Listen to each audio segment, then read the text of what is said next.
Bismillahirrahmanirrahim. Assalamualaikum warahmatullahi wabarakatuh. Waalaikumsalam. Alhamdulillahirabbil alamin. Wa bihi nasta'inu ala umuri dunya waddin. Wassalatu wassalamu ala asyrafil anbiya'i wal mursalin wa ala alihi wa sahbihi ajma'in. Amma ba'du. Ya Rabbi shrah li sadri wa yassir li amri wahlul 'uqdatam min lisani yafqahu qawli. Rabbi zidna ilma warzuqna amal. Ya, sama-sama kita muliakan, kita hormati guru kita Kiai Haji Muhammad Yazid. Beliau yang alhamdulillah atas izin Allah menyempatkan waktunya untuk bisa sama-sama hadir kepada kita setelah tadi sebelumnya di waktu subuh kajian di dalam Bogor, selesai dari ini sekitar jam 9, namun perjalanan dalam jam subuh sudah sampai di rumah. Dan tentunya yang sama-sama kita hormati seluruh jajaran Dewan Pembina Yayasan Madani Al-Muhajirin, seluruh dewan pengurus daripada Yayasan Madani Al-Muhajirin, juga ibu-ibu undangan dari BKMT. Amin ya Bu ya, dan ada terbatas ini. Tapi karena ibu-ibu ini wakil BKMT, berarti sudah mewakili semua ibu-ibu yang ada dari Indonesia. Mungkin yang disampaikan dari ibu-ibu. Dan tentunya para jemaah semua, Bapak, Ibu, tamu undangan dari DKM yang ada di Alinda, baik masjid dan musola ataupun yang ada di sekitar Alinda, sekitar sekitar. Juga ada di sekitar hadir Pak RW dan juga seluruh pengurus yang telah hadir di kegiatan kita hari ini. Bersyukur kita kepada Allah Subhanahu wa taala hari ini bisa mendapati kesempatan untuk bisa sama-sama langsung belajar dan juga mendapati pengalaman luar biasa dari salah satu masjid yang mungkin bisa kita sebut sebagai masjid percontohan hari ini di Indonesia, yaitu Masjid Jogokaryan yang ada di Yogyakarta. Dan beliau Ustaz Yazid merupakan salah satu inisiator, pembesar dan juga yang sampai hari ini masih membersamai sebagai Dewan Syuro, Ketua Dewan Syuro di Masjid. Sebelum dimulai, Bapak Ibu yang dirahmati Allah Subhanahu wa taala, izin saya menyampaikan sedikit saja dari beliau karena tentu beliau sudah sangat masyhur di kalangan aktivis masjid atau para DKM yang mungkin bahkan beberapa kita sudah pernah langsung ke Jogokaryan, mungkin studi banding dan lain sebagainya. Cuma mungkin kalau seperti itu beliau, walaupun pada menonton maupun saya lagi sama istri dulu ya, ke Jogokaryan walaupun bisa sampai sempat kali ini dapat kesempatan bisa memandu atau memperoleh acara. Ustaz Yazid, bahwa beliau adalah Muhammad Yazid, ASP. Beliau dari kecil, dari kelas 5 SD sudah menjadi ketua PPK merintis TK Al-Quran sejak 1986 dan menjadi model pengajian anak-anak yang mulai sukses dikembangkan di tingkat nasional bahkan sampai mendapatkan penghargaan saat dari Presiden. Lalu memberikan branding yang ada di sekitar kita, mungkin dikenal dengan istilah branding masjid dengan saldo 0 rupiah. Kalau masjid-masjid ternyata berlomba untuk mungkin saldo atau kehabisan mungkin, ternyata Jogokaryan yang beliau sebagai pensyukurnya yang branding di seluruh masjid saldo 0 rupiah. Masjid sebagai peradaban mengubah pandangan masjid dari sekedar tempat sholat. Jadi kalau hari ini kita hanya memandang masjidnya penting jamaahnya ramai pas sholat, Ternyata lebih dari itu, masjid adalah aktivitas di mana masyarakat memiliki potensi luar biasa untuk sebagai kebangkitan. Penghargaan mendapatkan penghargaan dari Presiden ini sebagai tokoh perintis dan Al-Quran tingkat nasional dan inisiatif TK Al-Quran yang dirintis oleh beliau. Lahir 1992 Oktober di Yogyakarta. Istri Dr. Sri Aminiri. Anak ada 4, Sofwan, Difla, Salma, Maidan. Dan beliau ayah daripada Ustaz Yazid, merupakan imam pertama yang ada di masjid. Itu sedikit tentang profil beliau. Filmnya mungkin baca-baca bisa searching di Google dan sebagainya.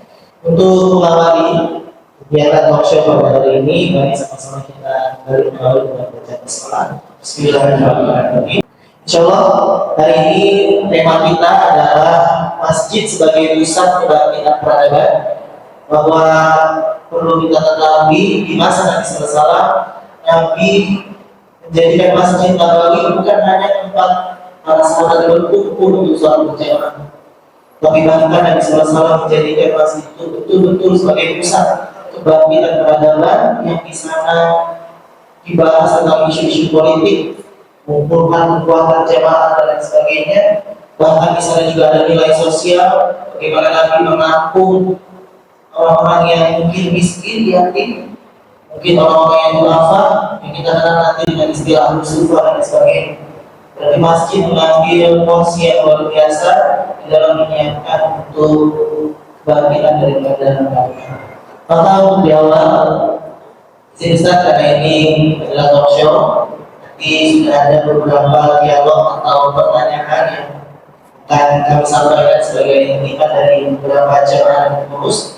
Tapi untuk di awal kami mempersilahkan kepada Ustaz Yazid untuk memberikan khotbah kepada para jamaah tentang bagaimana masjid menjadi pusat daripada kebangkitan peradaban. Kepada beliau. Assalamualaikum warahmatullahi wabarakatuh.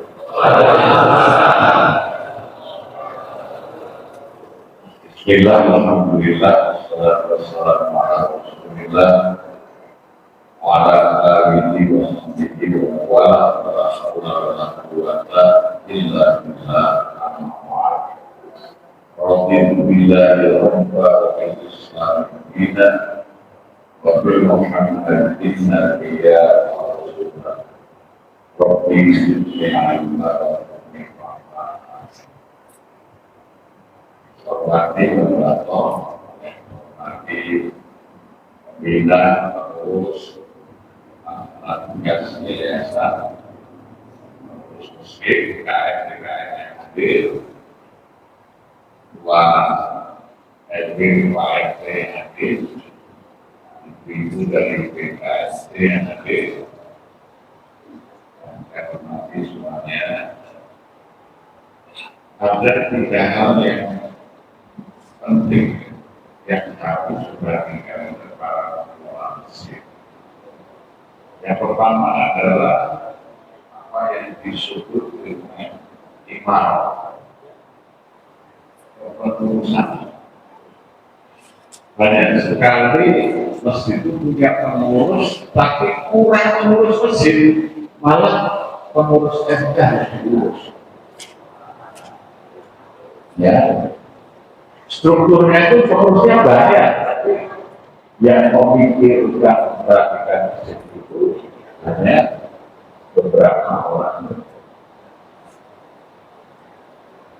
Jadi pembenahan yang harus dilakukan melalui dengan perbaikan pengurusan. Salah satunya adalah mesti ada rahmat kerja untuk membuat program yang harus dilakukan oleh para pengurus itu, dengan para pengurus itu paham betul job-description yang harus dilakukan dan diberikan delegasi kewenangan melakukannya. sekalian kita ini ya mengadakan pergantian pengurus setiap 4 tahun sekali melalui pemilu. Sudah bergantian pengurus kita dengan rapat menyusun program 5 tahunan ke depan. Sesudah pengurus itu ya oknum yang dipilih mengumpulkan masyarakat untuk membuat GBHM, garis besar haluan masjid ya. Jadi ada arah yang jelas dalam satu periode ini apa yang akan dilakukan, seperti apa targetnya bisa terukur. Dan itu dokumentasi rapat itu tersimpan dalam bentuk rekaman video maupun notulasi rapat. Baru setelah ada keputusan rapat, dibentuk pengurus lengkap. Pengurus itu dibagi dalam biro-biro untuk melakukan program yang direncanakan, kemudian diberi kewenangan langsung mengelola keuangan sesuai dengan programnya. Maka setiap biro diberi hak untuk menyediakan kotak partisipasi maupun nomor rekening, sehingga jamaah itu yang mau berpartisipasi dia memilih program apa, sehingga pengurus yang ditunjuk itu langsung bisa mengeksekusi. Selama ini pengurusnya sudah dibentuk tapi nggak pernah pegang uang. Kalau mau buat kegiatan harus minta ke bendahara, minta ke ketua umum, birokrasinya lama, akhirnya adalah biar yang aktif ketuanya saja gitu. Jadi seksinya banyak, nggak pernah bekerja. Nah, kalau di Jogokarya kita sediakan kotak infaknya ini banyak, semuanya ada tulisannya. Oh, ini kotak infak untuk bantuan anak yatim, bantuan pendidikan, bantuan modal usaha, ini wakaf produktif, ini bantuan sembako, ini bantuan perbaikan rumah. Sehingga biro itu megang uang langsung, ya, langsung bisa mengeksekusi kegiatannya. Ini aspek iman, aspek kepengurusan, sehingga pengurus semuanya bisa aktif. Tapi kalau ada sentralisasi keuangan, biasanya birokrasinya ini menjadikan sungkan pengurus yang ditunjuk. Dia disuruh rapat membuat program, setelah ada program minta uangnya nggak dikasih-kasih, nggak jalan programnya ya. Itu problem imarah pada umumnya. Nah, itu kita atasi dengan memotong birokrasi, sehingga setiap program ada pengampunya dan diberi delegasi mengelola langsung. Nanti ada biro yang sapet keuangannya banyak, ada biro yang kurang. Nah, maka tugas ketua umum adalah bagaimana mengatur supaya ada subsidi silang. Oh, ini biro ini uangnya lebih, kasihkan ke biro lain yang uangnya sedikit. Atau ya badan usaha kita itu keuntungannya digunakan mensubsidi biro-biro yang pendanaannya masih kurang. Ternyata ya ini beda sekali pendapatannya.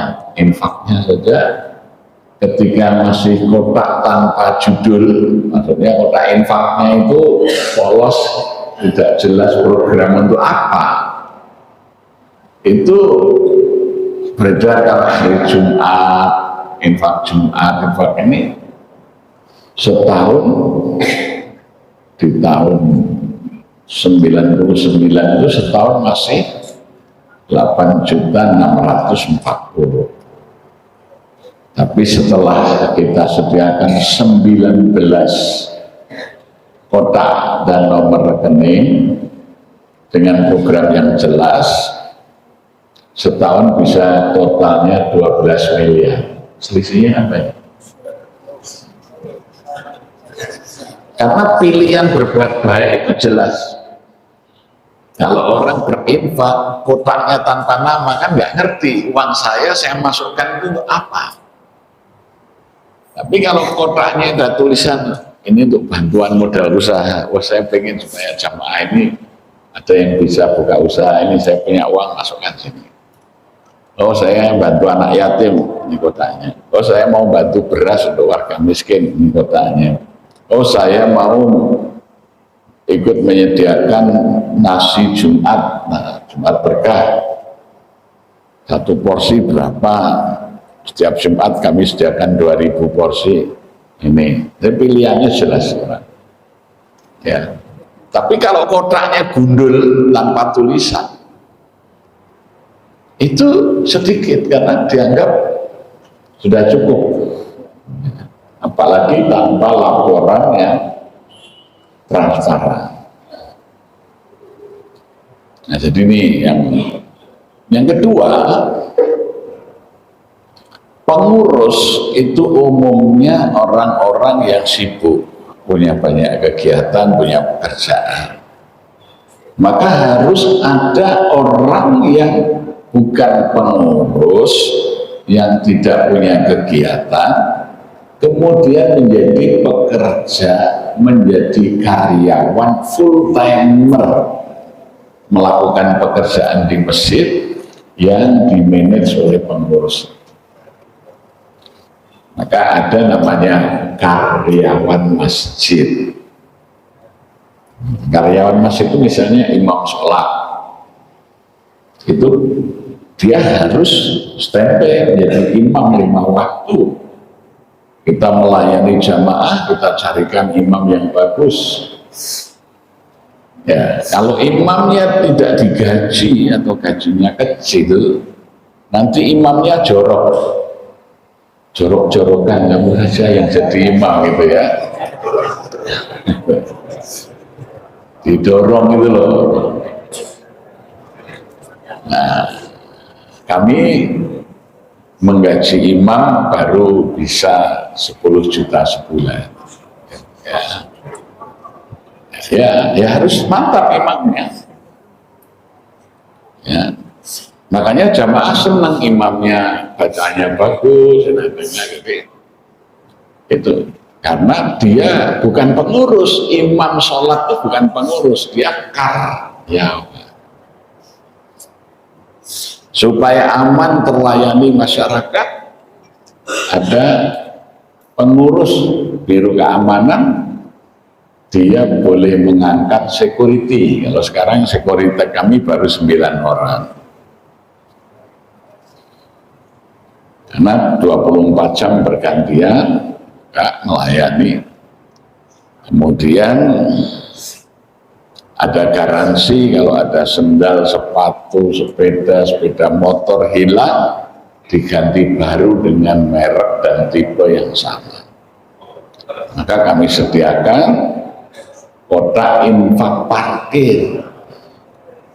Kami menggaji security itu UMR plus. UMR Jogja itu hanya 2.550.000, ditambah beras plusnya ya, ditambah kalau anaknya sekolah SPP-nya, ditambah jaminan sosial. Ya. Untuk menjaga kebersihan kita punya 13 tenaga kebersihan, itu karyawan, karena shift 24 jam terus dijaga kebersihannya dengan bergiliran. Kantor harus ada yang piket, sekretaris itu pengurus, tapi tidak mungkin dia full timer, maka mengangkat kepala sekretariat dan staf sekretariat yang ngantor di situ. Jadi selalu ada orang yang bertugas di kantor sekretariat. Ada bendahara, bendahara itu pengurus, tetapi ada bagian keuangan yang tiap hari ngantor bekerja, menghitung kotak infak, ya, mengecek rekening, kemudian membuat laporan keuangan. Jadi setiap saat laporan keuangan itu bisa dilihat karena ada yang mengerjakan. Itu namanya karyawan. Ini dari aspek imarohnya jelas. Maka bisa berjalan apa yang direncanakan. Karena kita melayani, jadi mindsetnya itu baik pengurus maupun karyawan itu adalah pelayan jamaah masjid. Kita mengambil prinsip manajemennya Nabi, al-imamu khadamul jamaah. Pemimpin itu pelayan jamaah. Maka bagaimana kita itu melayani sebaik-baiknya? Maka masjid itu harus ramah. Satu, ramah lansia. Ya, masjid ini belum ramah lansia. Seperti saya, lansia mau naik itu tangganya tinggi. Tadi harus diangkat berapa orang ke kursi rodanya, karena belum ada akses kursi roda. Mestinya masjid itu melayani orang yang pakai kursi roda supaya bisa masuk sendiri, ada aksesnya. Ya, kalau misalnya masjidnya di lantai atas itu, ya kalau bisa disediakan eskalator atau lift. Itu. Jadi kami sekitar 8 tahun yang lalu kita buat, ayo kita muliakan lansia, kasihan kalau dia harus naik lewat tangga, kita akan pasang lift. Cukup Anda berpartisipasi mulai dari Rp10.000. Narasi kita itu dengan Rp10.000 melayani jamaah lansia agar naik ke lantai atas itu dengan mudah. Harga lift untuk kapasitas 10 orang 3 lantai itu 820 juta. Ini kita unggah di media kita ini, karena medianya masjid ini dikelola oleh anak-anak muda, sudah hampir 400.000 followernya di Instagram. Rp10.000 ringan. 10 hari uang masuk 900 juta. Sekarang ini sering pengurus masjid itu salah narasi. Narasinya membebani masyarakat. Misalnya masjid ini akan pasang lift dengan biaya 820 juta. Netizen yang baca dengan narasi kita akan ngomong macem-macem, masjid aja pakai lift kayak mall, angkanya besar. Tapi narasi kita sederhana, apa? Muliakan lansia, kalau naik ke atas pakai lift, Anda cukup bisa berpartisipasi mulai dari Rp10.000. Rp10.000 itu kan ringan, klik kirim tanpa biaya transfer melalui kris. Karena ratusan ribu orang nonton, puluhan ribu orang tergerak, 10 hari 900 juta ringan. Oh, ternyata cuma 10.000 gitu ya. Tapi kalau pikirannya itu 820 juta, pengurus masjid itu sering menteror masyarakat dengan angka-angka besar. Dipasang tulisan masjid ini segera direnovasi dengan anggaran 11 miliar. Kelengar masyarakat bacanya. Ini 11 miliar, bagaimana cara mencarinya? Itu pengurusnya itu bodoh namanya, tidak bisa berkomunikasi dengan baik. Memberati pikiran orang dulu ya kan. Tapi kalau 10.000 itu kecil, orang berpikir ringan, oh bisa. Nah sekarang saya 10.000 kali 10.000 kan enggak masalah. Saya 10.000 kali 1.000, saya 10.000 kali 100. Tapi benaknya itu pikirannya ringan, angkanya 10.000. Nah ada aksi, narasi, muncul donasi. Rumusnya begitu, aksi, narasi, donasi. Kami misalnya Ramadan menyediakan buka puasa. Sekarang sudah 5.000 piring setiap hari.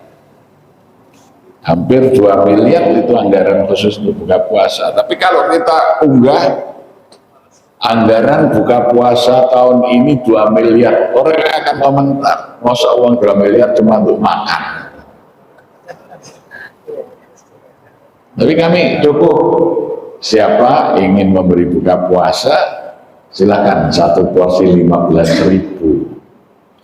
Itu ya lebih kurang 10 sampai 15 hari sudah lebih uang masuk. Karena ringan, anak-anak sekolah pun bisa 1 porsi, 2 porsi gitu ya. Nah, jadi diperlukan ya mereka yang punya kemampuan ini, imarohnya, pengurusnya itu yang profesional, media baik, ramah lansia ya.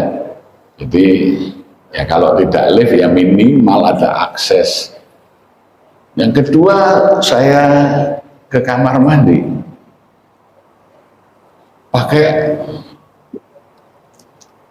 marmer yang halus, tapi nggak ada pegangan. Kalau lansia tiba-tiba pusing bisa jatuh karena nggak ada pegangannya. Mestinya ya akses ke kamar mandi, ke tempat wudhu bagi lansia itu dikasih pegangan. Jadi sewaktu-waktu aman dia bisa berpegangan.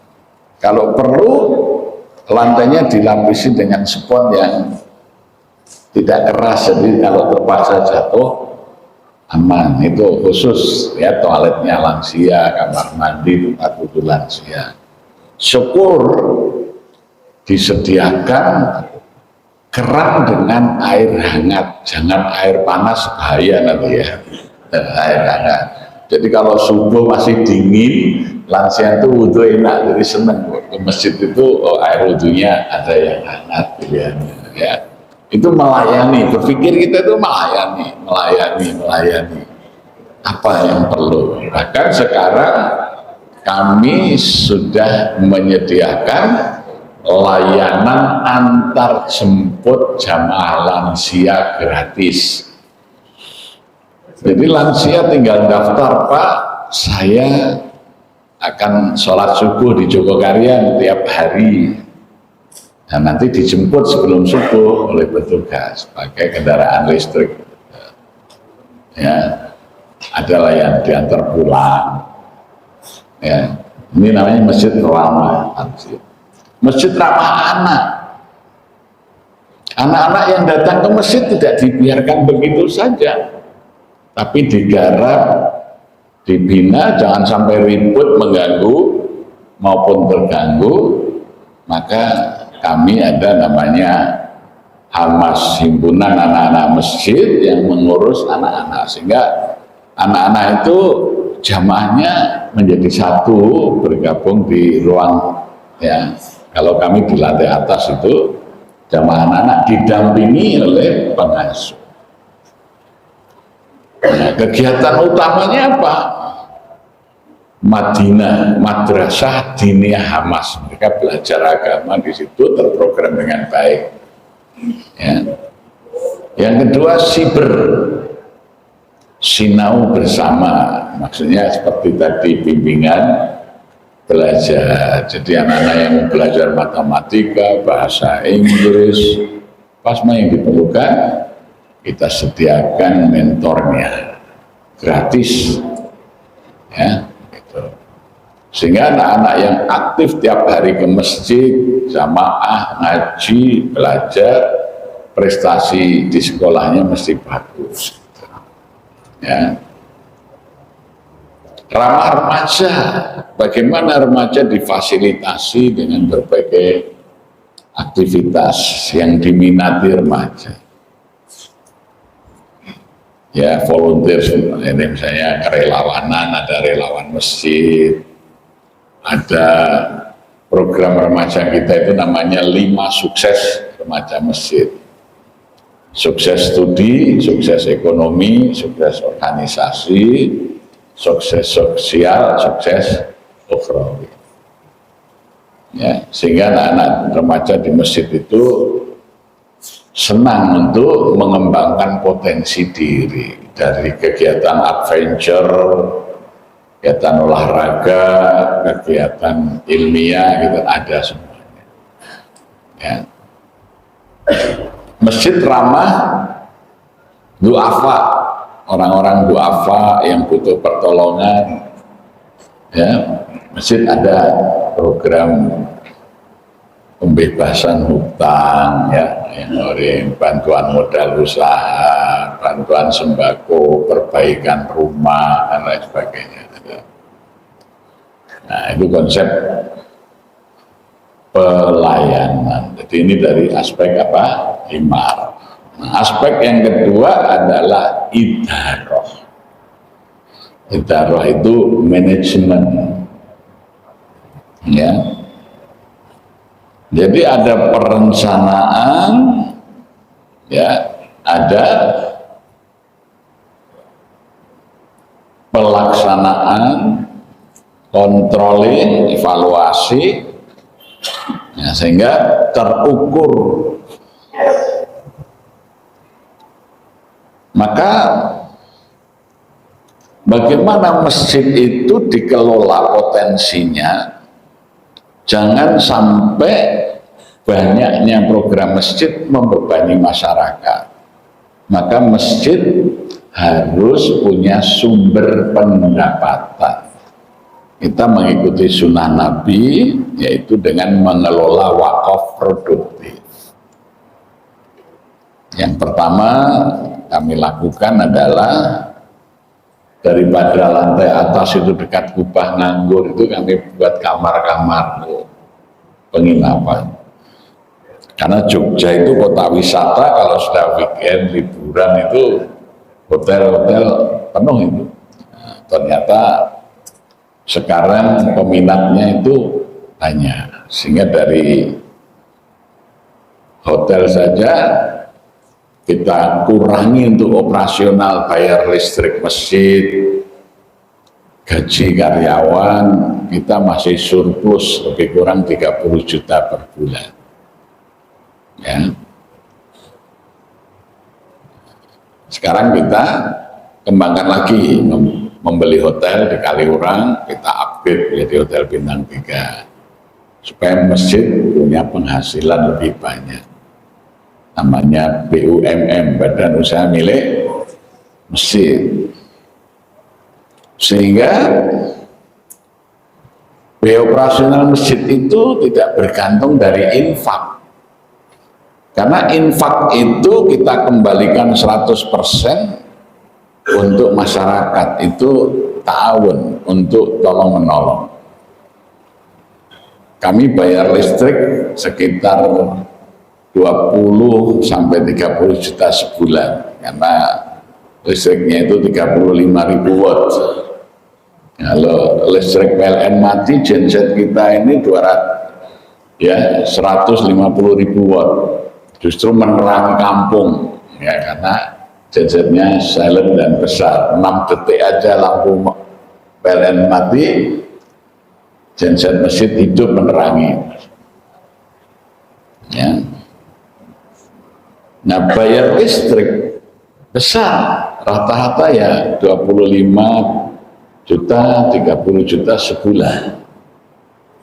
Kalau kita nggak punya uang, cenderungnya kemudian masjid ini gelap. Habis isya semuanya dimatikan. Ya. Nah, akhirnya masjidnya tidak jadi mercusuar yang terang. Ya. Alasannya menghemat biaya operasional. Masjid tidak ada pelayanan karena nggak punya karyawan. Ini ada orang yang masih mau zikir, sudah disuruh keluar mau segera dikunci. Kamar mandinya dibuka cuma satu, takut membersihkannya. Kalau kami ada 48 kamar mandi 24 jam, silakan orang yang mau. Pelayanan itu kita berikan karena kita punya biaya untuk operasional pelayanan melalui badan usaha. Sekarang kita juga sudah 9 bulan ini mendirikan pabrik dan toko roti. Alhamdulillah, dengan merek Joko Karyan itu sekarang omsetnya rata-rata sudah 130 juta per bulan. Ya, jadi sekarang kami punya 2 hotel, punya pabrik roti, toko roti. Ini kita sekarang lagi mempersiapkan snack untuk anak-anak, itu industri snack. Nah, sebenarnya ada tayangannya, nanti bisa. Kalau sudah kita launching, sehingga masjid itu makin banyak punya uang tanpa meminta masyarakat. Karena semakin banyak uangnya masjid, semakin bisa melayani jamaah. Karena target kami tahun depan ini, kami akan memuliakan lansia dengan memberi uang pensiun jamaah lansia. Jadi nanti kalau yang sudah 60 tahun ke atas yang berjamaah itu tiap bulan dapat pensiun dari masjid gitu. Jadi kan biar bahagia di masa tuanya ke masjid gitu. Pemerintah pikirannya sesat, malah mau menghapus pensiun. Ya, Bu Sri Mulyani sebagai Menteri Keuangan waktu itu bilang pensiunan itu beban, guru itu beban, subsidi untuk rakyat itu beban. Padahal Undang-Undang Dasar itu mengatur tugas negara itu memajukan kesejahteraan umum itu. Ya, nah pemerintah nggak sanggup, masjid. Ya gitu, nanti kesejahteraan rakyat itu bisa dibangun oleh masjid-masjid sonder pemerintah. Pemerintah cuma ngerepoti narik pajak aja, tinggalin aja. Gitu. Gitu. Ya. Jadi masjid itu berpikir bagaimana masjid itu bisa punya dampak seperti kata saya pada lingkungan, itu dampak yang tadi positif. Tidak boleh ada anak putus sekolah di Joko Karyan itu atau putus kuliah karena biaya, ambil alih oleh masjid yang membayar. Tidak boleh ada rumah yang tidak layak huni. Rumah yang tidak layak huni akan diperbaiki oleh masjid. Sudah puluhan rumah kami perbaiki.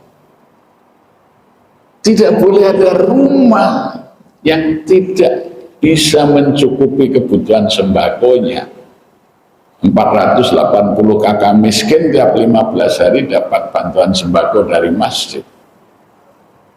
Jadi kalau pemilu masjid yang menang gitu ya. Ya, karena bansosnya jalan. Ya. Kemarin kan 2 periode Pak Jokowi itu menangnya karena bagi bansos. Banteng kalah sama bansos. Jawa Tengah yang kandang banteng kalah karena Pak Jokowi membagi bansos. Jadi banteng kalah sama bansos. Nah, ada jamaah masjid kita mau maju jadi anggota DPRD misalnya, kampanyenya dibantu untuk biaya apa? Berjuang apa? Membagi beras, baju dan uang. Berjuang beras, baju dan uang kan gitu. Nah, jadi ini masjid itu membangun kesejahteraan rakyat. Sehingga menjadi tagline-nya Masjid Joko Karyan, masjid adalah sumber kesejahteraan rakyat. Masjid adalah sumber kesejahteraan rakyat.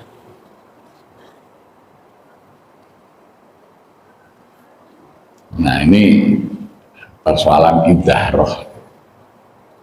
Terakhir adalah riayah, kemakmuran. Nah, bagaimana supaya masjid makmur? Masyarakat digerakkan untuk sholat berjamaah. Setelah mereka menjadi jamaah masjid, diberdayakan supaya meningkat kesejahteraannya, berubah kondisi dari mustahik kemudian menjadi muzaki. Ketika kami memulai memberikan bantuan modal usaha tahun 2003, kami bentuk Baitul Mal, itu muzakinya baru 19 orang. Zakat mal yang diterima masjid itu setahun cuma 5 juta. Sekarang kami sudah punya 659 muzaki, zakat malnya 3,5 miliar. 80% muzakinya itu dulu mustahik, dulu penerima zakat, sekarang sudah membayar zakat karena diberdayakan. Itu kan aqimis shalah wa atu zakat. Jadi masjid itu makmur kalau bisa menggerakkan rakyat untuk sholat berjamaah di masjid dan membangun ekonomi sehingga jamaahnya yang semula mustahik menjadi muzaki. Demikian. Assalamualaikum warahmatullahi wabarakatuh.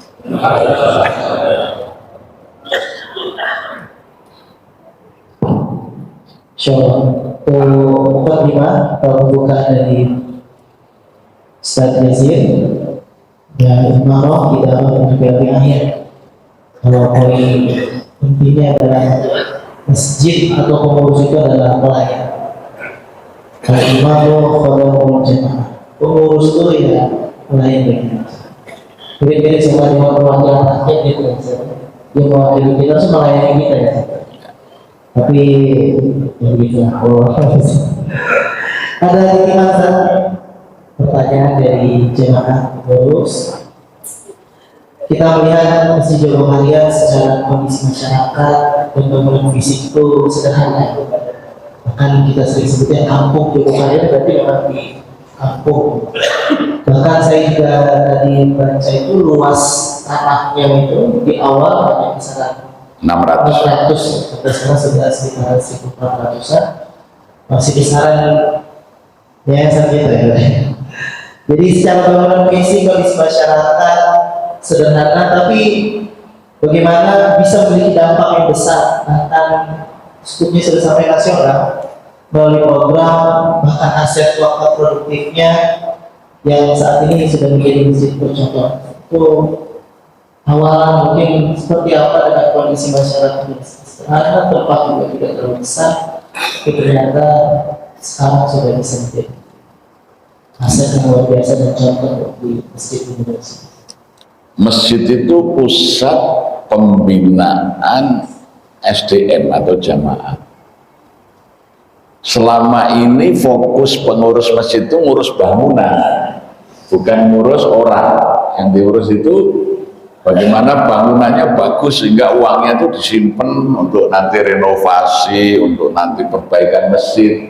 Jamaahnya yang miskin tidak dientaskan dari kemiskinannya, tetap jadi mustahik, kan gitu. Ya, kita mulai satu contoh. Dulu korban di Jogokarian itu tahun 2003 itu masih 8 sapi. Tahun kemarin kita sudah 69 sapi. Ya, sudah 62 kambing. Sapinya ada 3 yang super duper. Super duper itu sapi di atas 1 ton.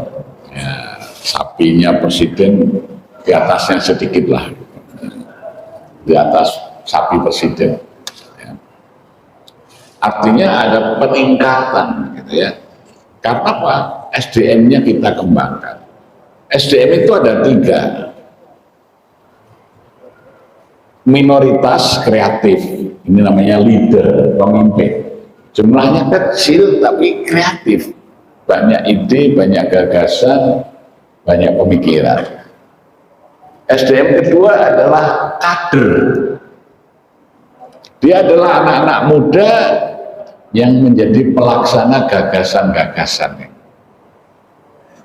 Kemudian yang ketiga, massa, artinya masyarakat yang luas itu yang loyal untuk mengikuti program. Jadi dibina semuanya, ada leadernya, ada kadernya, ada massanya. Jadi kadang-kadang di masjid itu ada leadernya, nggak ada kadernya. Banyak kadernya, leadernya nggak ada. Sehingga anak-anak muda itu nggak tahan, akhirnya keluar dari masjid. Karena asal usul begini, punya pendapat begini, yang tua yang seharusnya jadi leader malah cukuplah kita begini aja. Nah, gitu, jadi nggak mau berubah.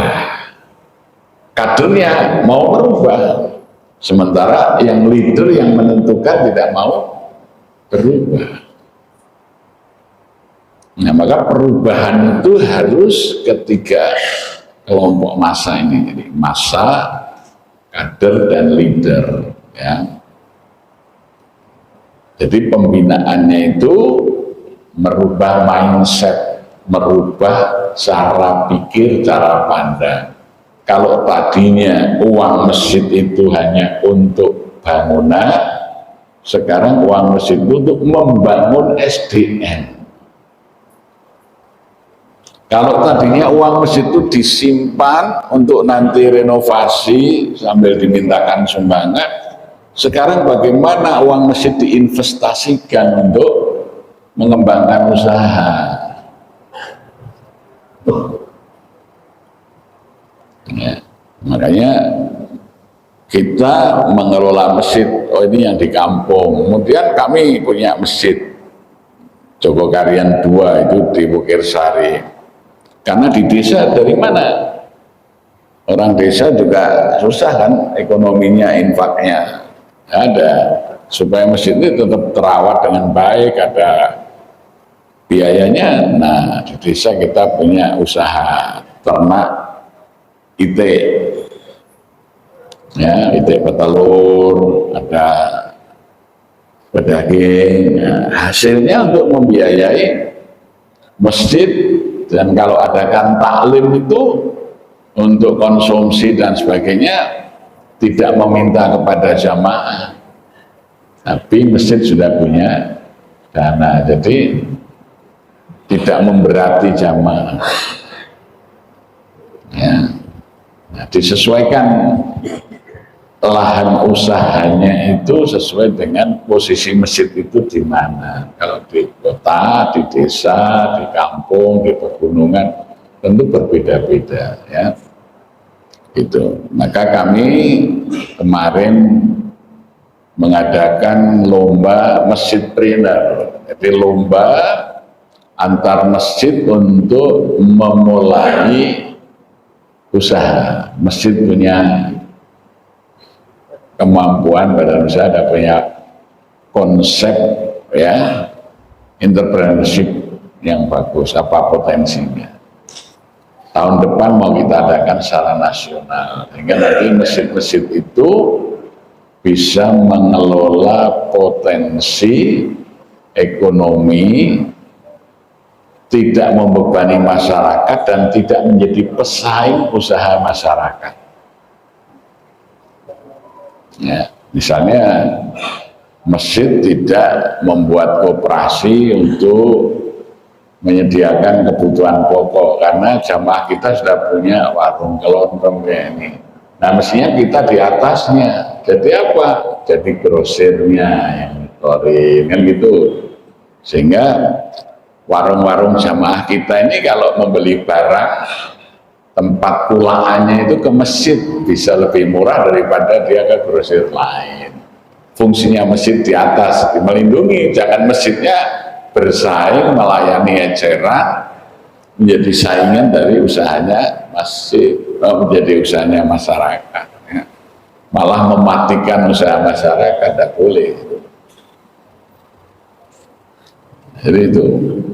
Jadi masjid tidak hanya sibuk membangun Fisik, ya. tapi membangun orang. Ya. Dan juga tentang pentingnya aset dari wakaf produktif itu. Jadi tentang dana itu akan tidak selalu minta donatur, minta jamaah karena pasti sebetulnya aset dari wakaf produktif tersebut.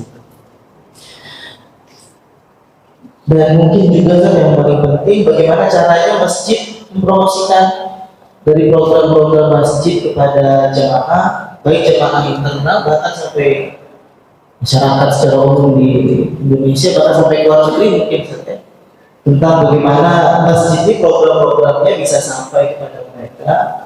Bahkan mungkin bagi jamaah internal tuh ya mereka benar-benar merasa bahwa masjid ini milik kita bersama, bukan masjid ini punya pengurus, masjid ini punya ketua DKM, punya ketua yayasan, tapi masjid memang milik umat, milik kita bersama. Itu mungkin yang perlu sama-sama kita ketahui langkahnya mungkin seperti apa agar semua jamaah itu merasakan bahwa ini masjid kita.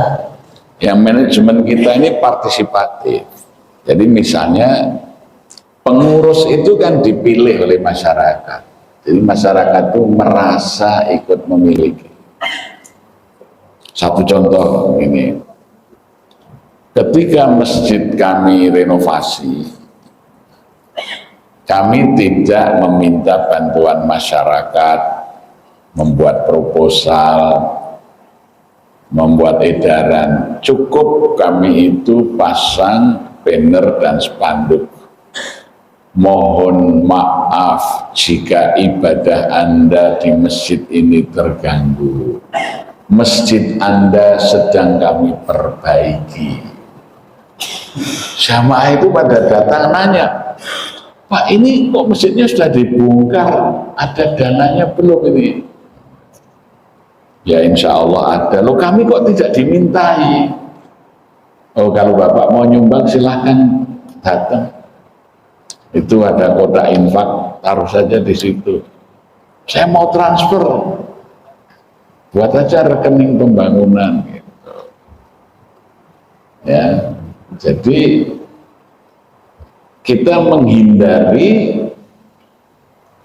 masyarakat itu terbebani, tetapi dia merasa ini kepentingannya. Mohon maaf jika ibadah Anda terganggu, masjid Anda sedang kami perbaiki.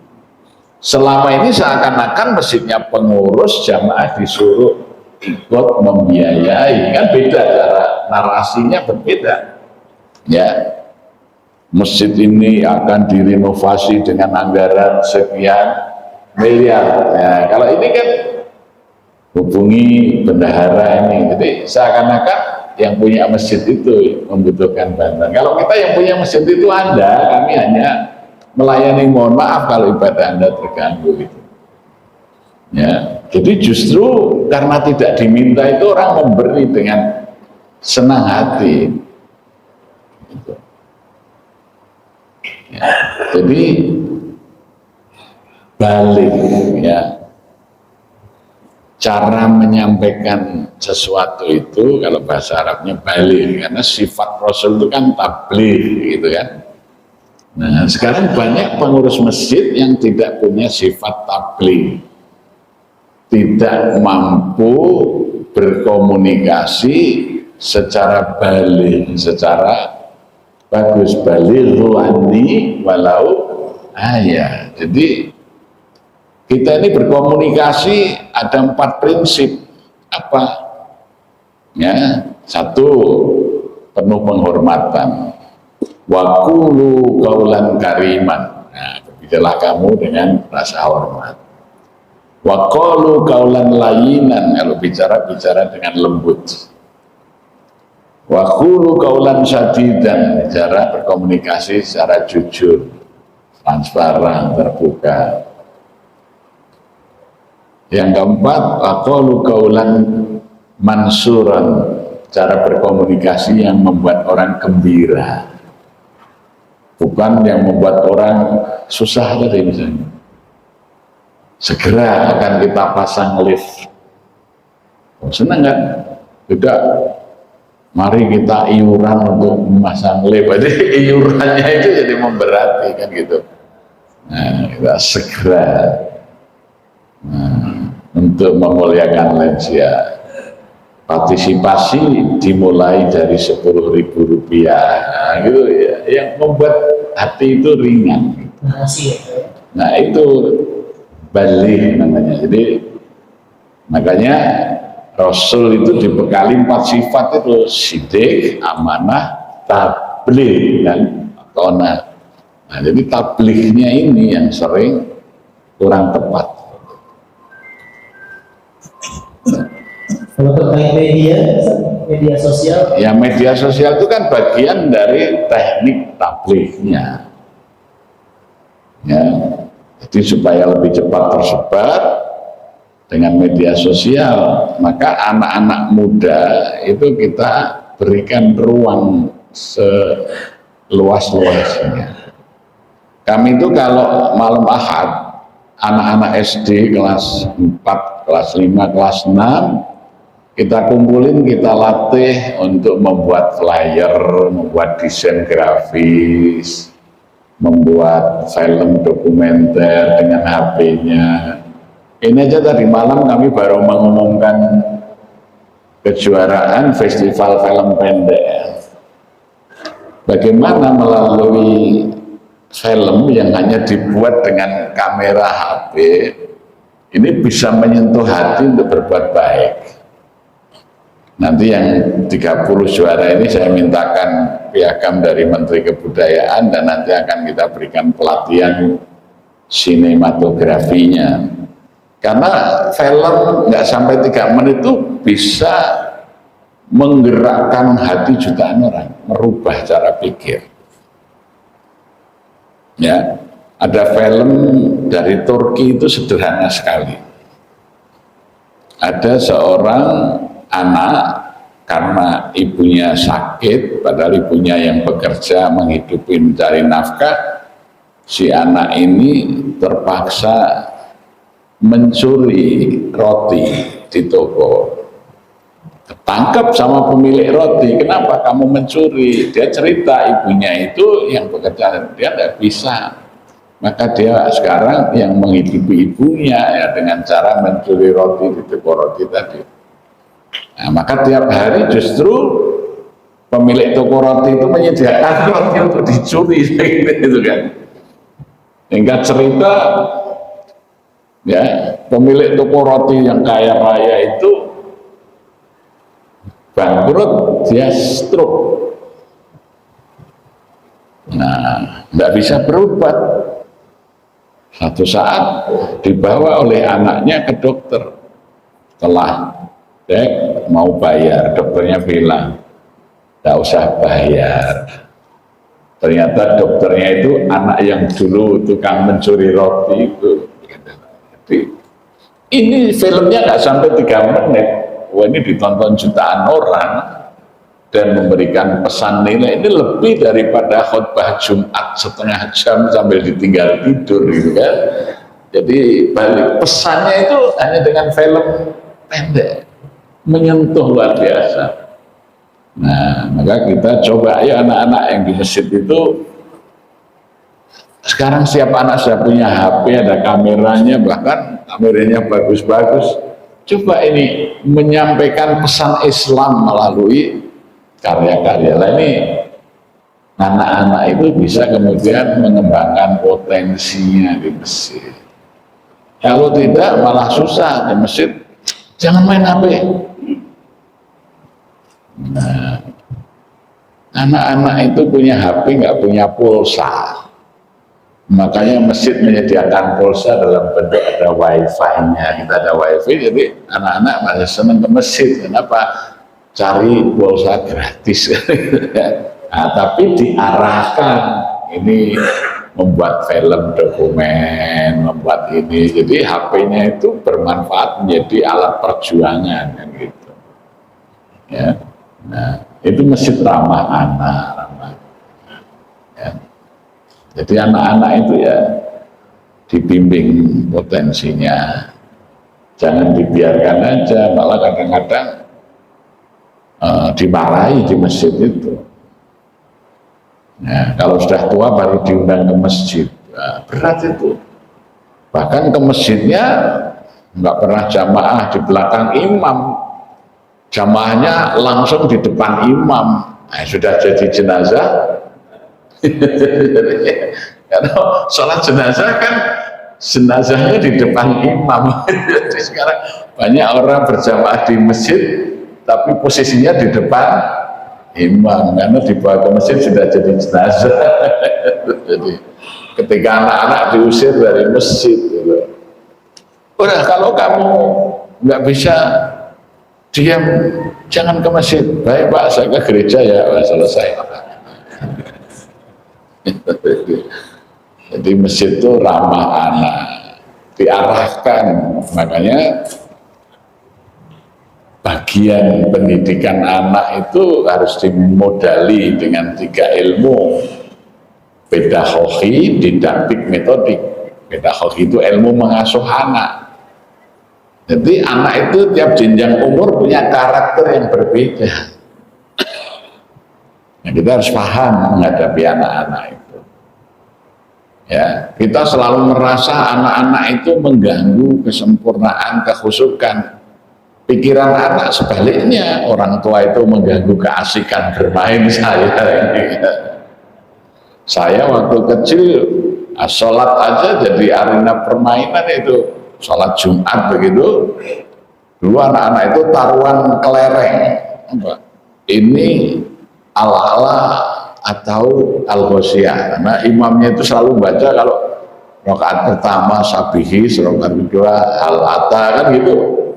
Tapi nggak ngerti namanya ala-ala, sabihis atau al-ghosyah.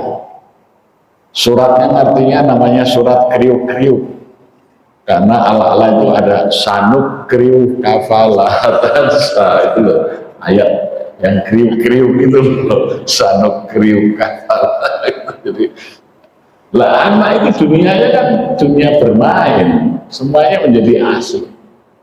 Nah, dosa gitu loh. Padahal itu ya cara yang paling sederhana. Anak itu untuk menghafal itu sesuai dengan apa yang terkesan di situ. Hafalan lu sampai mana? Surat kriuk-kriuk itu loh. Ternyata ala-ala sanuk kriuk kafalat. Ya. Jadi penting untuk menarasikan apa yang kita promosikan dalam program dan usahakan untuk tidak selalu terkesan meminta kepada jamaah, kemudian jamaah dan lain sebagainya. Jadi menarik karena saya diamanahkan juga di yayasan sebagai ketua bidang pendidikan dan juga pemuda. Dan ini mungkin PR dari semua DKM juga tentang bagaimana kaderisasi atau rekrutmen mungkin dari pemuda.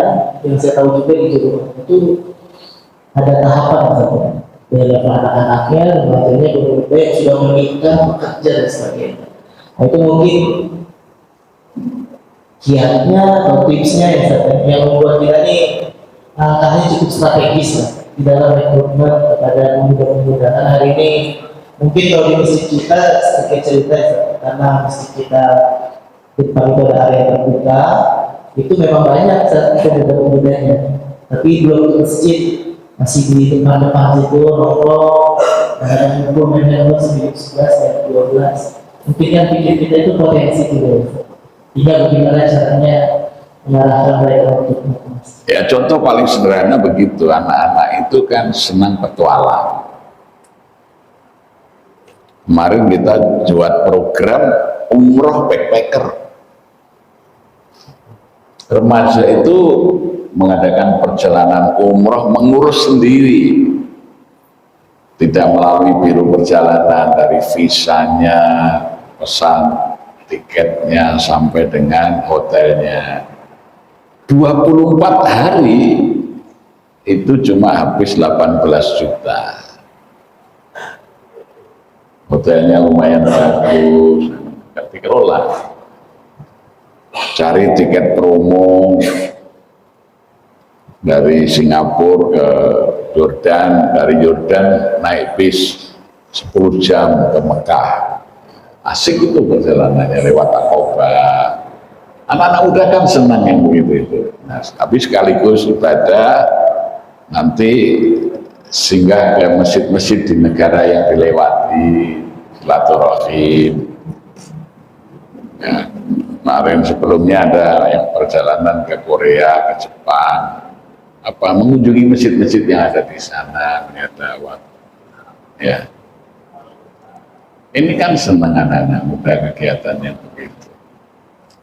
Wawasannya menjadi luas. Saya selalu pesan sama anak-anak remaja kami itu, kalau bisa sebelum nikah kamu minimal mengunjungi 10 negara supaya wawasanmu luas. Tapi kalau kita nggak ngerti dunia itu cuma yang aku tahu ya bosan. Ini lihat yang gemoy gitu ya, lucu-lucu sedikit tapi kalau kita keliling dunia itu melihat bagaimana negara lain mengurus negaranya, membangun infrastrukturnya, bagaimana perkembangan ekonominya, wawasannya itu menjadi berkembang. Ya. Makanya meskipun masjidnya sederhana, tapi pikirannya yang luas. Kita ini cenderung masjidnya megah, pikirannya sederhana.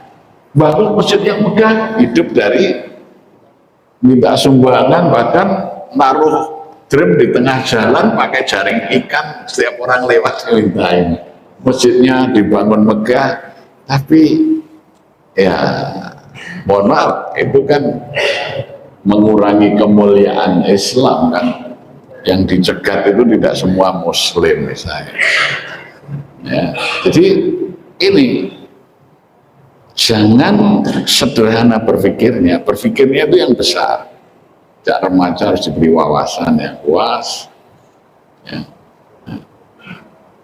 Maka insya Allah itu kita akan membangun peradaban baru, generasi yang punya kualitas yang hebat. Maka tagline kami untuk remaja itu masjid sebagai kawah candra di mukanya calon-calon pemimpin bangsa.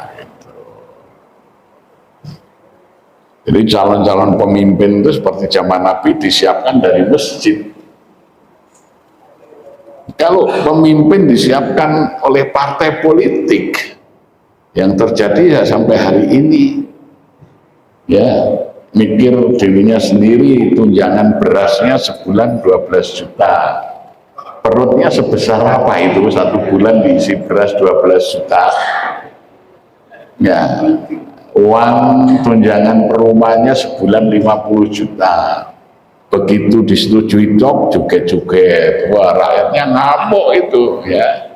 Ini kan kemunduran cara berpikir ya. Senangnya flexing ya, bahkan terakhir ini yang lagi viral di PRD Gorontalo, membawa selingkuhannya naik mobil dari Gorontalo ke Makassar, bilang kita menggunakan uang negara, kita rampok aja uang negara biar miskin. Masya Allah, itu kan kelihatan karena disiapkan bukan oleh masjid, pemimpinnya begitu cara berpikirnya. Ya, maka kalau memperbaiki negara ini dimulai dari membangun kader pemimpin lewat masjid, bukan lewat partai politik. Kalau lewat partai politik di Indonesia ini dikuasai oleh pemilik modal. Ya, jadi Bung Karno itu dulu sudah menolak itu, semua Bung Karno mengatakan kita tidak hendak mendirikan negara nasional modern dengan demokrasi liberal, demokrasi satu orang satu suara. Sebab jika demikian yang terjadi, hanya para pemilik modal yang bisa mendirikan dan mengendalikan partai-partai politik. Tokoh-tokoh kita nanti hanya bekerja sebagai buruh-buruh politik. Ianya tidak bisa berjuang untuk rakyatnya, ianya akan mengabdi kepada kapitalis itu. Akhirnya undang-undang kalau itu usulan para pemilik modal semalam selesai. Tapi undang-undang yang untuk rakyat nggak pernah dibahas-bahas gitu loh. Jadi karena dia bekerja untuk pemilik modal. Omnibus Law ditolak oleh rakyat, dipaksakan jalan. Ya, ini. Maka ngomong ini tanah rakyat yang tidak digarap 3 tahun akan diambil oleh negara. Uang yang di bank yang tidak aktif diblokir oleh negara. Ini jadi pemimpin otaknya otak-otak bodoh dan sesat. Acaranya cuma flexing, pamer tas bermerek, pamer mobil mewah. Ya, pemilu meraih suara karena bisa menghadirkan penyanyi dangdut, bukan karena gagasan dan idenya. Jadi akhirnya yang punya uang yang menang pemilu. Akibatnya setelah pemilu mencari uang untuk mengembalikan modalnya. Nah, ini rusaknya negara dimulai dari situ ketika pemimpin-pemimpin disiapkan tidak dari masjid. Maka masjidnya harus dikembalikan sebagai pusat menyiapkan calon pemimpin ke depan. Dan dimulai dari kaderisasi pemuda ya? Ya, dimulai dari anak-anak dan pemuda.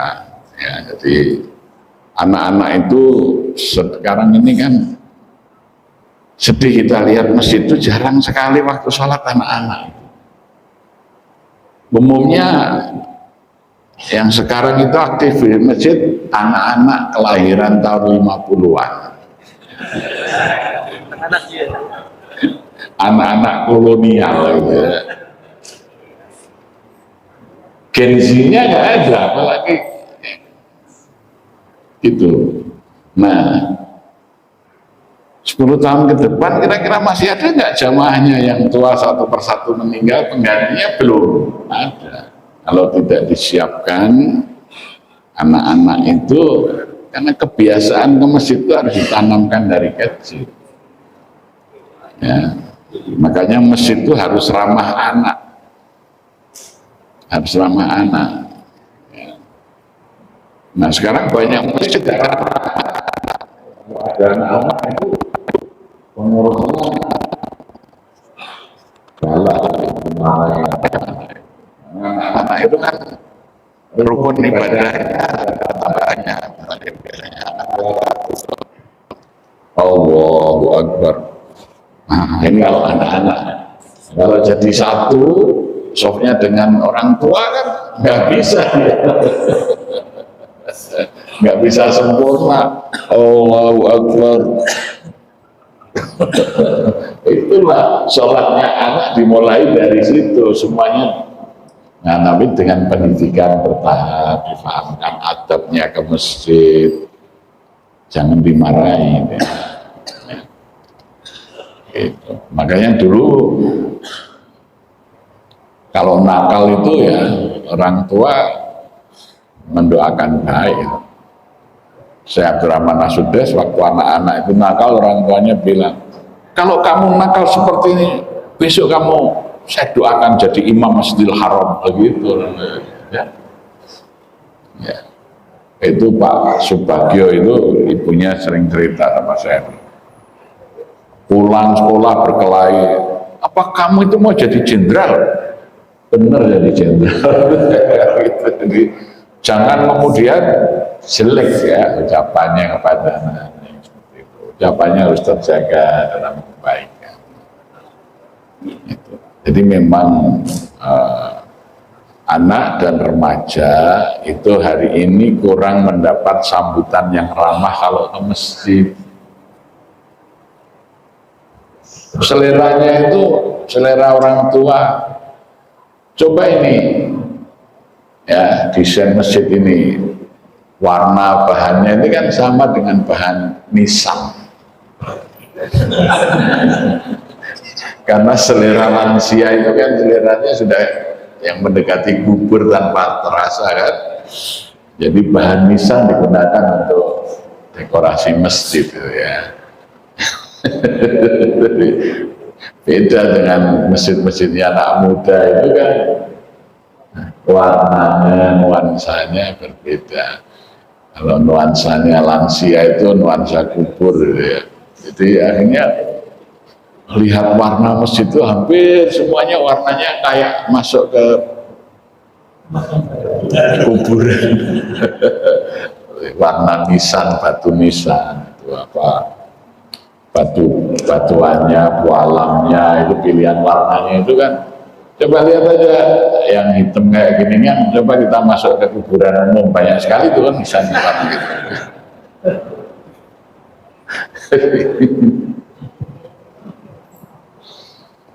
Ya, selera anak muda itu kurang terwadai. Ini mengenai ibu-ibu ini tadi, walaupun sedikit tapi ini dari perwakilan pengurus Majelis Taklim Sa'adidah.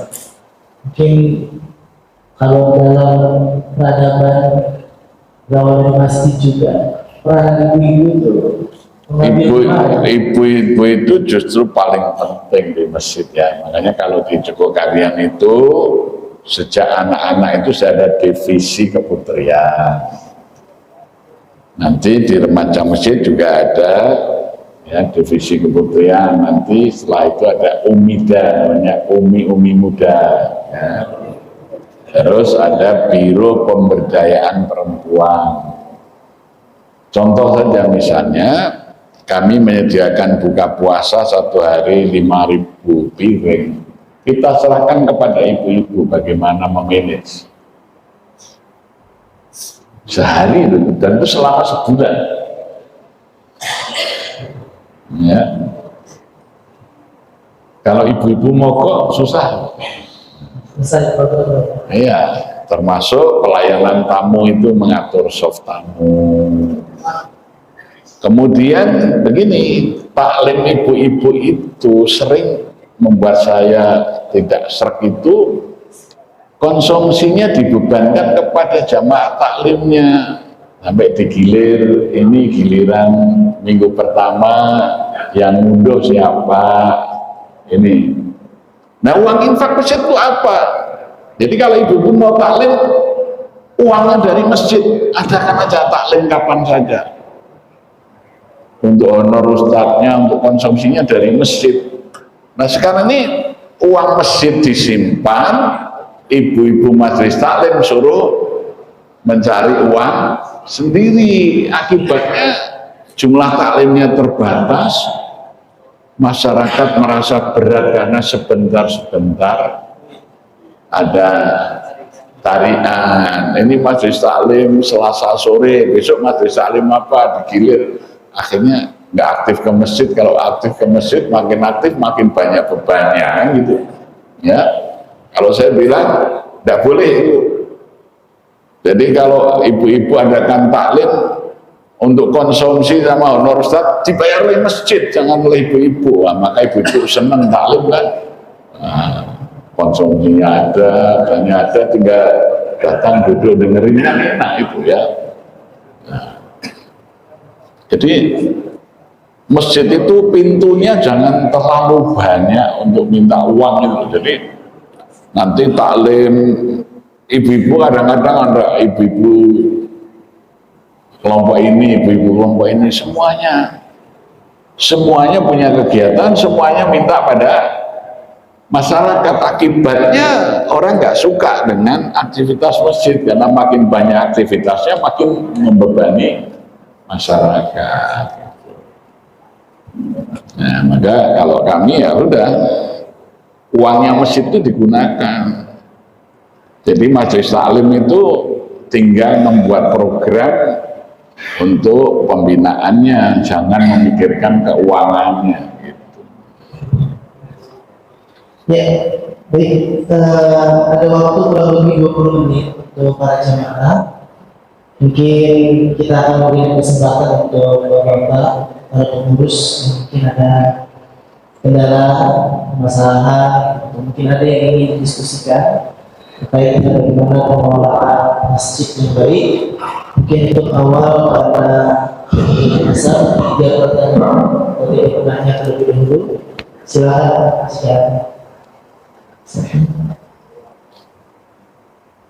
Ya, 2. Satu lagi dan 4.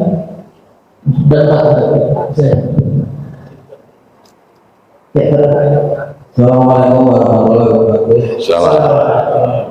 Alhamdulillah, terima kasih atas pencerahannya. Cuman kalau kembali lagi ke tempat saya pribadi musola Jawa Timur, yang mungkin juga bingung cari dana. Kalau ada dana banyak mana sih mungkin bisa berjalan. Sementara saya belum dapat ceritanya dari awalnya, karena saya kira kemarin saya pernah ada. Saya pikir lama, di sebelah saya juga ada usul banget. Begitu saya tanya, di rumah mau punya duit, masak saya. Ya Allah, saya pikirnya sampai jadi pulang dulu lah. Dan dia semua bantu, karena saya agennya juga nggak ada. Saya bilang, Pak, pulang bareng, karena sebahan di rumah. Saya bilang, ada Pak. Cuma saya bilang, boleh bisa. Bila masing-masing ngomong pengurus, orang di waktu lah, untuk beberapa hari ke depan mungkin. Tapi saya mau ngomong juga kondisi keuangan musola ini nggak disebutkan ada mana-mana. Jadi saya ini saya sambil jalan aja gitu. Saya cuma minta ceritanya bagaimana awal-awal sekolah masjid itu pendanaan yang seperti itu. Karena ada juga fikih gitu, ada lagi beberapa bicara tentang fikih bahwa uang ini kok membayar khusus ke saudara. Ini saya sampaikan, terima kasih. Assalamualaikum warahmatullahi wabarakatuh. kita membuat 3 sekalian. ya, silakan. Assalamualaikum warahmatullahi wabarakatuh. Mohon maaf, Ustaz. Pada dasarnya yang dikatakan awal dari Pak Ustaz tadi, untuk memajukan masjid untuk kebutuhannya harus ada perubahan DKM pengurus dulu. Tanpa itu tidak jalan dengan yang diharapkan dari jamaah dan warga sekitarnya. Nah, pada umumnya DKM yang ada itu bertahan ataupun tidak mengundurkan diri untuk terpilih kembali bisa 3 periode dan ini bagaimana Ustaz?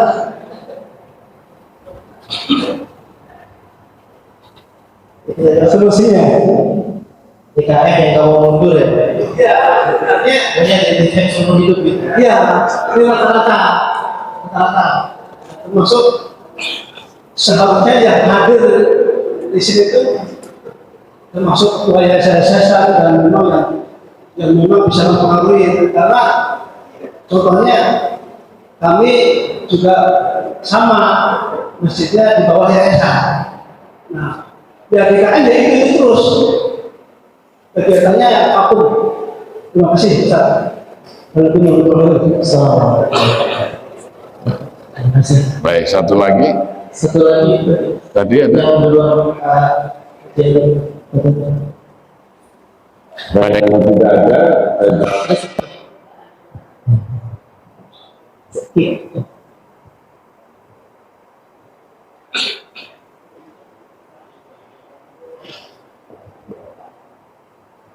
Terima kasih. Assalamualaikum warahmatullahi wabarakatuh. Asik sekali mendengarkan diskusi kita sore hari ini, siang hari ini. Terutama saya lebih cenderung di bidang keuangan. Seperti apa yang disampaikan guru tadi, bahwa konsep yang diterapkan adalah justru berbalik dengan yang telah kami lakukan. Di tempat jebol kalian tadi disampaikan satu kegiatan, satu tangan, satu kegiatan, satu tangan dan kegiatan satu tangan. Justru kami membingungkan blanket system supaya keuangannya itu terkontrol. Namun di dalam setiap rapat tahunan kita sudah membuatkan seperti jaring-jaring. Kegiatannya sudah dibuat. Kita ada 21 kegiatan, 14 kegiatan, kita sudah buat. Sehingga uang apapun kita masuk satu pintu, namun di setiap kegiatan itu sudah ada anggaran. Meskipun duitnya belum ditanam, minimal sudah ada anggaran. Sehingga kami sebagai pengurus itu bisa mengontrol ini kegiatan ini jalan karena orangnya, karena kegiatan ini tidak bermutu, atau karena tidak ada dananya, atau karena tidak populer. Itulah apakah yang diterapkan di Jawa Kalian itu menjadi simbol contoh, baku, atau bisa dimodifikasi. Karena saya belajar, terima kasih. Assalamualaikum warahmatullahi wabarakatuh. Salam. Baik, pertanyaan yang pertama, bagaimana mulai? Kita mulai dari kita pengurus dulu. Ya.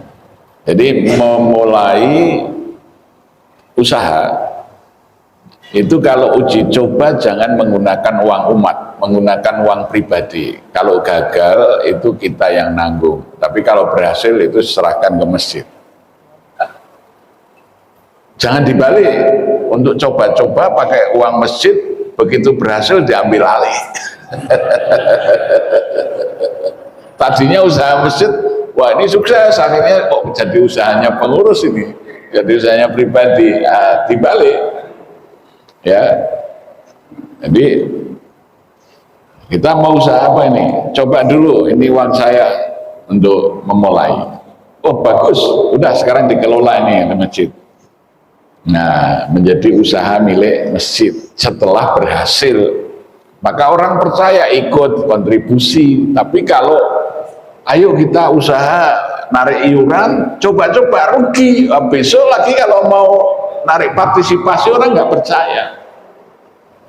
Ya, jadi prinsip kami untuk memulai uang pribadi pengurus, kalau ada risiko yang menanggung pengurus, tapi kalau ada untung menjadi milik masjid. Jadi semangatnya itu jihad bi amwal, ya ayyuhalladzina amanu hal adullukum ala tijaratin tunjikum min adabin alim tu'minuna billahi.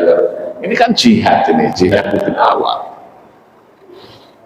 Saya misalnya merubah masjid itu saya buka 24 jam.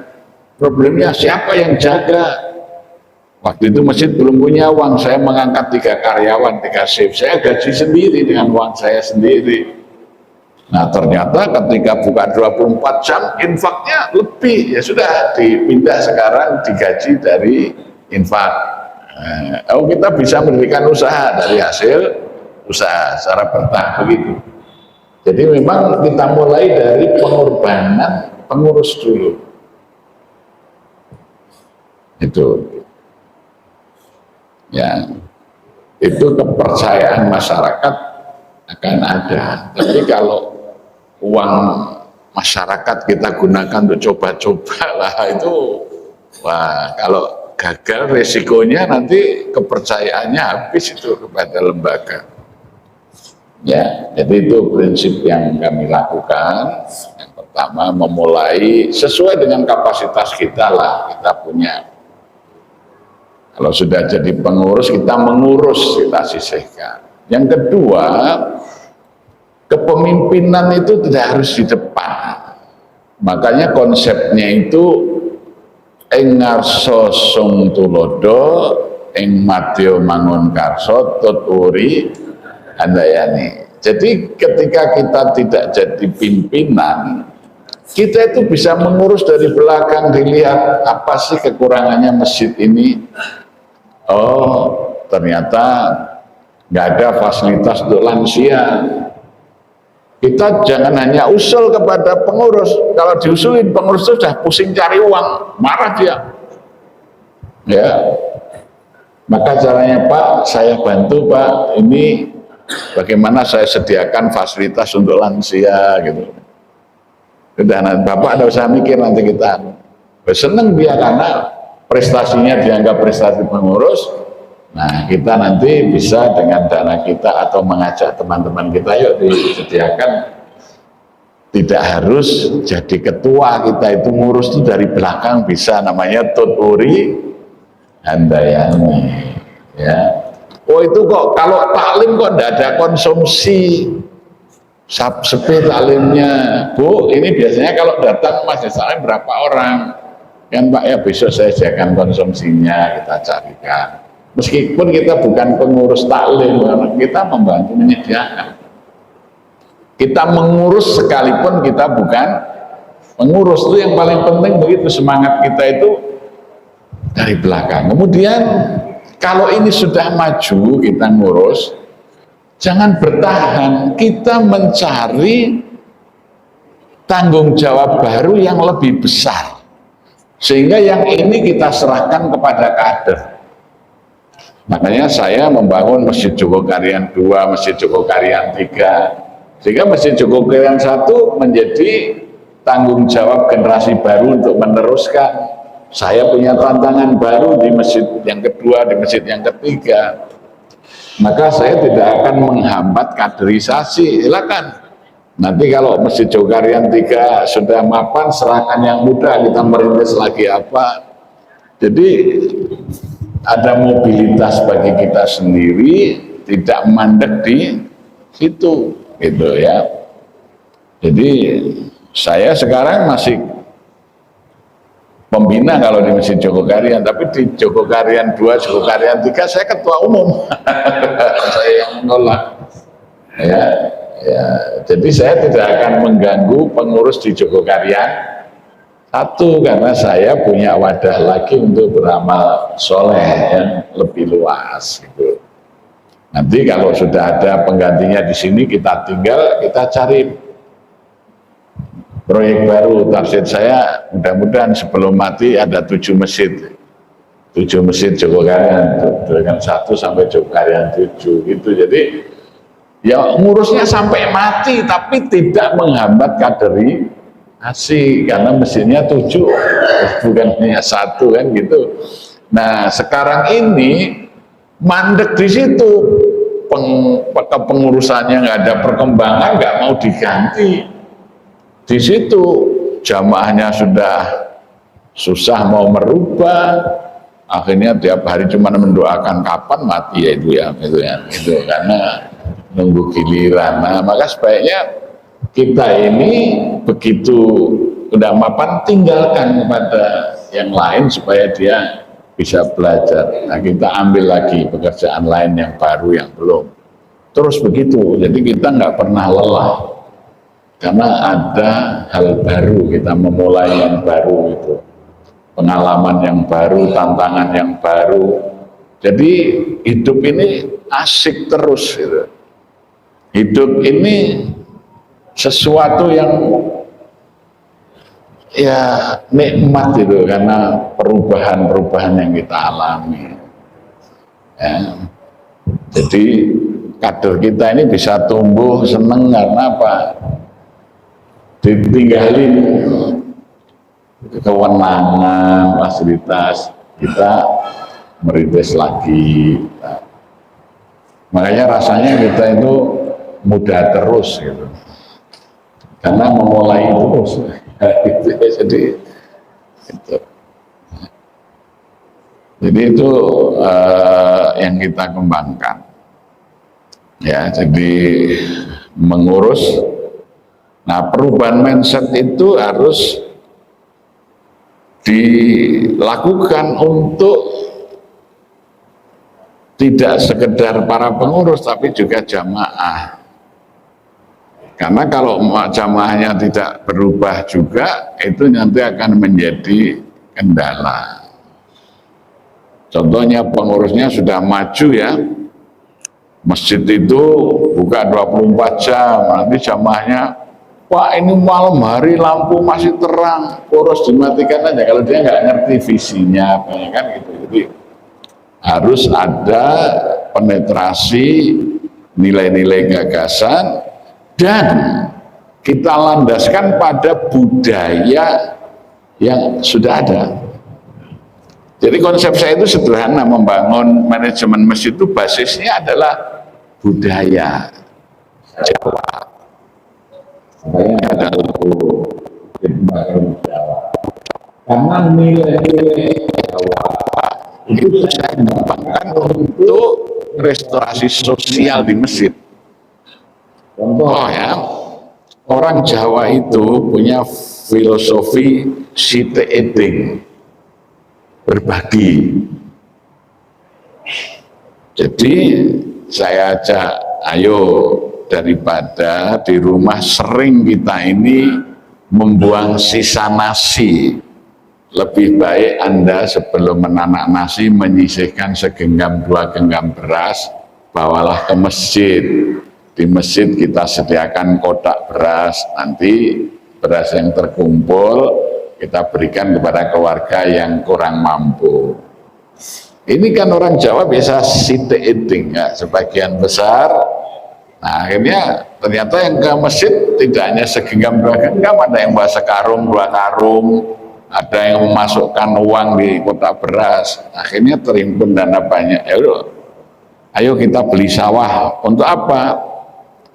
Untuk menanam padi, hasil panennya untuk membantu beras warga miskin. Nah, wadah sawah dijual kami di daerah Moyudan Sleman.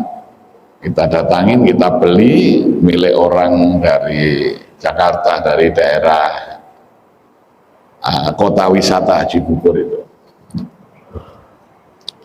Terus tanya, Pak, ini nanti atas nama siapa sawah ini? Atas nama Masjid Jogokarian. Loh, Masjid Jogokarian kok beli sawah di sini untuk apa? Kami ini tiap 15 hari bagi beras dan sembako untuk warga miskin. Gitu Pak, ya nggak saya jual, saya wakafkan aja. Pulang uangnya utuh, sawahnya sudah ya masjid kan gitu. Ini ada orang dengar lagi lewat media sosial kita, alhamdulillah kita baru dapat wakaf sawah. Ada orang telepon lagi, Pak, saya punya sawah di daerah Kulon Progo ini, silahkan saya wakafkan ke masjid kalau mau. Nah, akhirnya sekarang masjid punya banyak sawah gitu ya. Jadi kebaikan itu akan menjadi magnet, menarik orang-orang baik untuk datang. Tapi kalau kita tidak berbuat baik, tidak ada teman-teman baik yang kumpul. Jadi orang baik itu mencari teman sebenarnya. Makanya ketika kita menebarkan kebaikan, banyak orang datang. Kemarin di Masjid Bukir saya kumpulkan komunitas-komunitas yang punya kegiatan bersih-bersih masjid. Ada komunitas namanya komunitas Mumajan yang membersihkan masjid di daerah Purbalingga, Jawa Tengah. Mereka mengeluh, Pak, kami itu butuh armada. Kami ini tiap seminggu 2 kali datang bersihkan masjid-masjid, jadi mencuci karpetnya, bersihkan ini gratis sebagai ibadah kami. Wah, kami kesulitan membawa alat-alatnya itu. Kami sudah iuran, nabung, mau beli mobil baru dapat 50 juta. Oke, saya unggah. Ayo kita bantu Mumajan untuk mengadakan mobil itu. Alhamdulillah nggak sampai sebulan kita bisa belikan mobil baru itu tanggal 19 kami serahkan ke Purbalingga. Ya, jadi itu sebetulnya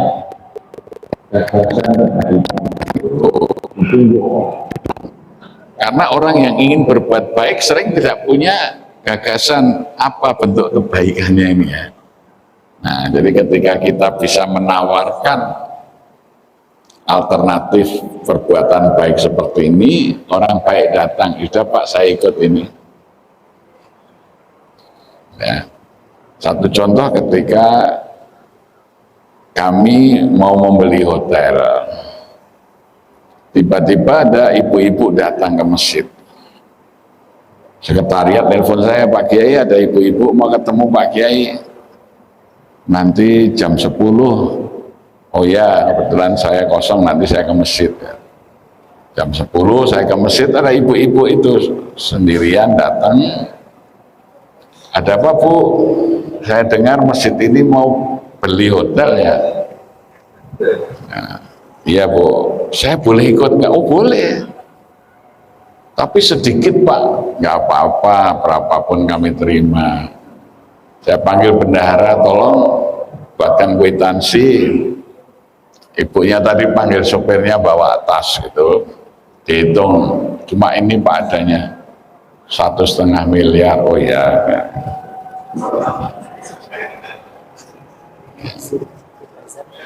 sudah langsung aja kita akhiri ya. Lah selesai itu beliau pamit pulang, belum sampai ke parkiran balik lagi nanya, program lansianya apa di sini Pak? Oh kami baru menyiapkan pesantren lansia, lagi membangun masjidnya. Sudah ada yang bangun masjidnya belum Pak? Belum. Ya sudah, saya aja yang bangun masjidnya sekalian. Itu berapa? Ya paling juga 1,5 sampai 2 miliar. Ya sudah, itu sekalian aja saya. Kebaikan itu datang. Saya tanya, ibu dari mana? Saya dari Pamulang. Wah, saya silaturahim ke rumahnya, ternyata dia seorang dokter spesialis anak yang laris sekali. Dia itu mencari mau wakaf produktif kemana, itu bingung gitu. Karena Masjid Muhajirin belum membuka peluang. Datanglah ke Jogokarian dia kan. Dan 3 miliar itu. Nah, ya, gitu. Jadi saya kira tadi partner kebaikan itu akan datang ketika kita melakukan kebaikan bismillah dengan niat karena Allah, Allah akan memberikan ya dorongan pada orang-orang baik untuk berhimpun itu ya. Terima kasih. Assalamualaikum warahmatullahi wabarakatuh. Saya share kepada Ustaz Jazir, kesabarannya tentu sangat banyak pertanyaan, mungkin banyak hal yang ingin didiskusikan, tapi nanti kita lihat selama waktu beliau pada sholat asar apa saya berdiskusi. Kalau tidak mungkin nanti bisa langsung main saja dari karya untuk bisa langsung berdiskusi dengan beliau. Mungkin itu tentu sangat banyak, dan insya Allah para jamaah sudah bisa sangat memahami tentang apa yang beliau sampaikan. Poin intinya adalah kita harus berubah mindset lurus tentang pengurus adalah pelayan bagi umat dan senantiasa berusaha melakukan kebaikan, karena kebaikan akan mengundang kebaikan-kebaikan yang lain, insya Allah. Dan tentunya jangan lupa untuk tetap ikhlas lillahi ta'ala wa jadilah yang untuk luaskan. Mungkin itu yang bisa saya sampaikan selaku moderator pada kesempatan talk show hari ini. Mudah-mudahan apa yang saya sampaikan menjadi kebaikan untuk kita semua dan bisa kita aplikasikan dalam mengembangkan kebaikan di dalam masjid atau musola yang kita kelola. Mudah-mudahan cita-cita kita bersama bahwa masjid benar-benar bisa menjadi pusat kebahagiaan dan kebahagiaan. Mungkin itu yang bisa saya sampaikan. Assalamualaikum warahmatullahi wabarakatuh. Untuk selanjutnya saya kembalikan kepada MC. Masya Allah, sama-sama kita menyimak apa yang disampaikan pada narasumber hari ini dan bagaimana masjid menjadi pusat kebangkitan peradaban. Untuk selanjutnya akan kita lakukan penyerahan pelakat dari garis.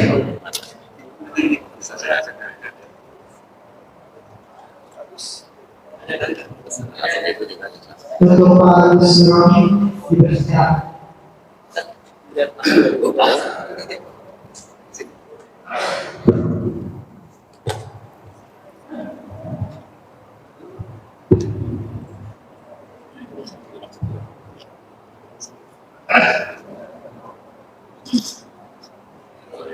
kasih yayasan dan menjadi kenang-kenangan para praktisi